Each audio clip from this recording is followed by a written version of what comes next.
শুভ দুপুর আমার প্রিয় বন্ধু বান্ধবদের। তোমরা সবাই কেমন আছো বন্ধুরা? আশা করি তোমরা সবাই ভালো আছো, আমিও ভালো আছি। রান্না করছি, দেখতেই পাচ্ছ। আজকে আমি রান্না করছি এঁচোড় চিংড়ি।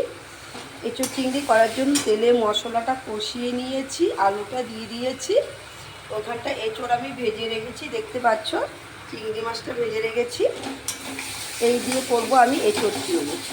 এঁচোড়ের মশলা তো সবাই জানি কী কী লাগে, তাই আর কি পুরোটা আমি দেখালাম না তোমাদেরকে। ভাজা আলুটা আমি দেখো আগেই দিয়ে দিয়েছিলাম মশলার সাথে। এবার আমি ভাজা এঁচোড়টা দিয়ে দেব।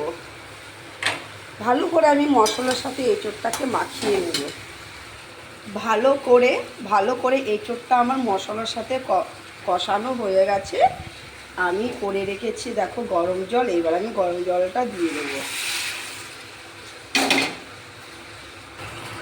ভালো করে আমি ফুটতে দেব, ফুটে যাক ভালো করে তরকারিটা ফুটে গেছে। এবার আমি ভেজে রাখা চিংড়ি মাছগুলো দিয়ে দেবো। একটু নাড়াচাড়া করে নিই।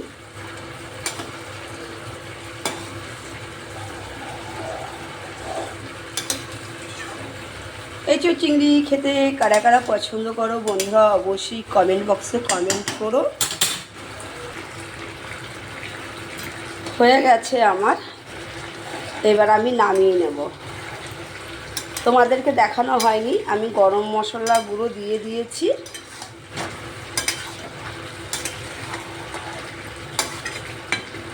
ঝোল নেই, বেশি ঝোল ভালো লাগে না, যাই হোক হয়ে গেছে। নামিয়ে নিয়েছি আমি, দেখো আমি দুটো ডিশে নামিয়ে নিয়েছি। এই একটা ডিশে নামিয়ে নিয়েছি।